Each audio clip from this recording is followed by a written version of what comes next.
नमस्कार जी। सत साहेब जी। क्या नाम है जी आपका? प्रियंका दासी। आप कहाँ के रहने वाले हैं?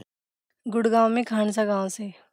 संत रामपाल जी महाराज से नाम दीक्षा आपने कब ली?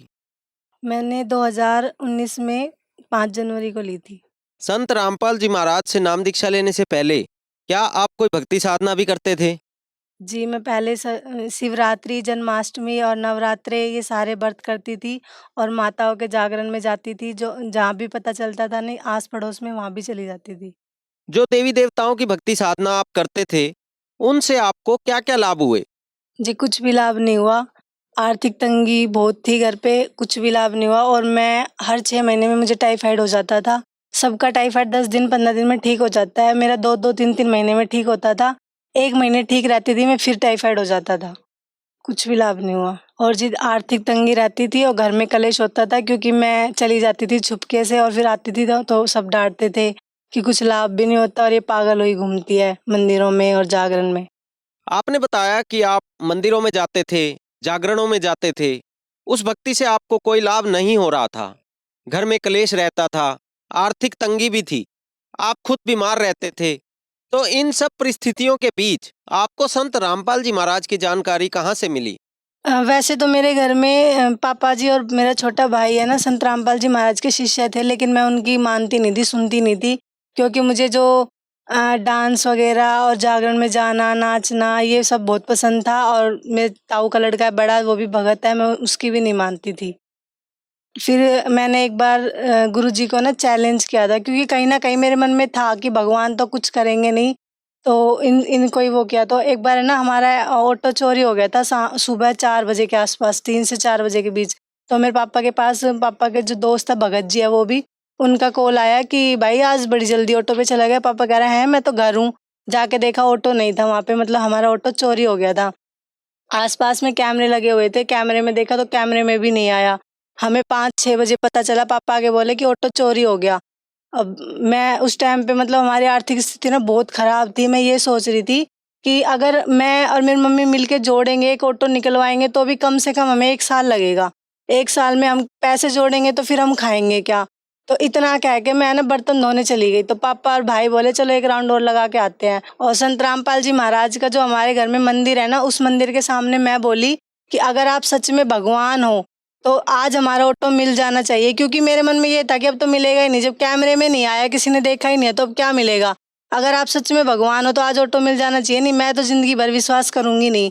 इतना कह के मैं बर्तन धोने चली गई और बर्तन धोते धोते मैं बहुत रोई थी। मतलब उस टाइम पे पता नहीं बता नहीं सकती कि मैं कितनी रोई थी, कि टेंशन थी कि अब क्या होएगा, कैसे करेंगे, कुछ नहीं समझ में आ रहा। फिर मेरे पापा आए 6:30 बजे, ऐसे ऐसे आए जैसे कि उनको पता है कि मैंने उनके सामने बोला है कि गुरुजी से इसने ऐसे ऐसे बोला है। मेरे पापा मेरे साइड आए और मेरी तरफ देखा और हंसाए। मैं बोली क्या हुआ? कह रहे वो खड़ा है टम्पू जा। फिर मैंने बाद में अपने भाई, सिर्फ अपने छोटे भाई को बताया था कि साहिल मैंने तो ऐसे ऐसे गुरुजी के सामने बोला था और ऑटो मिल गया और मैं तो ये सब नहीं छोड़ सकती भाई, डांस वांस करना। जब फिर मेरे भाई ने मुझे समझाया, एक बुक दी ज्ञान गंगा, वो पढ़ी और फिर मैंने 2-3 दिन बाद ही नाम ले लिया था। आपने बताया कि संत रामपाल जी महाराज से नाम दीक्षा लेने से पहले ही आपने संत रामपाल जी महाराज को एक चैलेंज दिया, जो संत रामपाल जी महाराज ने आपका चैलेंज एक्सेप्ट करके आपको लाभ दे दिया। आपके घर से एक टेम्पू चोरी हुआ था, वो आपके पिताजी को वापस मिल गया। उसके बाद आपने संत रामपाल जी महाराज से नाम दीक्षा ली। तो क्या संत रामपाल जी से नाम दीक्षा लेने के बाद आपको कोई अन्य लाभ भी प्राप्त हुए? जी, लाभ तो मुझे बहुत बहुत ज़्यादा हुए हैं, लेकिन उसमें से एक है जो कि मुझे जीवन दान मिला है। किसी ने मेरा हाथ देख के ये बोला था कि ये लड़की सिर्फ़ 1 साल की है। तो उस टाइम के बाद ना हमें बहुत टेंशन हो गई थी कि इसने क्लियर ही बोल दिया कि ये लड़की सिर्फ़ 1 साल की है। फिर वो ऑटो का चैलेंज दिया था मैंने गुरुजी को, फिर मैंने नाम ही ले लिया। जैसे ही उन्होंने जो बताया था उसके 1 साल होने ही वाला था, अक्टूबर में दिवाली के 1-2 दिन पहले मेरे किसी ने बाल काट लिए थे इतने 2.5 से 3 इंच के। और ये जब भी सबको पता चला, मेरे रिश्तेदारों को, अड़ोसी-पड़ोसी को, सब ने तरह-तरह की बातें बनाई थी कि अब ये होगा, वो होगा। और घर भी बन रहा था हमारा, तो घर कि ये घर अच्छा नहीं बन रहा, शुभ नहीं बन रहा और कहाँ लड़की को भेज रही है, लड़की को भी नाम दिला दिया और ये ऐसी है, वैसे हैं।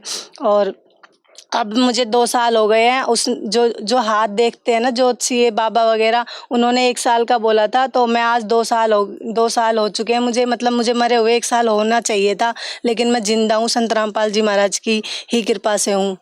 उनकी बताई गई जो साधना है उसको करके और मुझे ये लाभ हुआ है। उसके बाद हमारी जो आर्थिक स्थिति थी बहुत ख़राब थी। हमारा सिर्फ एक कमरा था, गर्मी सर्दी में तो निकाल लेते थे जैसे तैसे, लेकिन बारिश के मौसम में जब बारिश आती है ना तो कीड़े से होते हैं। हम है ना, मैं उनको देख के बेड पे बैठी रहती थी और रोती रहती थी।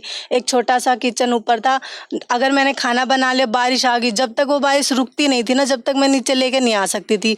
आती तो या तो छतरी लेके, फिर मैं छतरी पकड़ूँ, खाना पकड़ूँ या जीना पकड़ूँ। जीना लोहे का था। आज हमारे 3 कमरे हैं और एक किचन है। ये भी बहुत बड़ा लाभ हुआ है।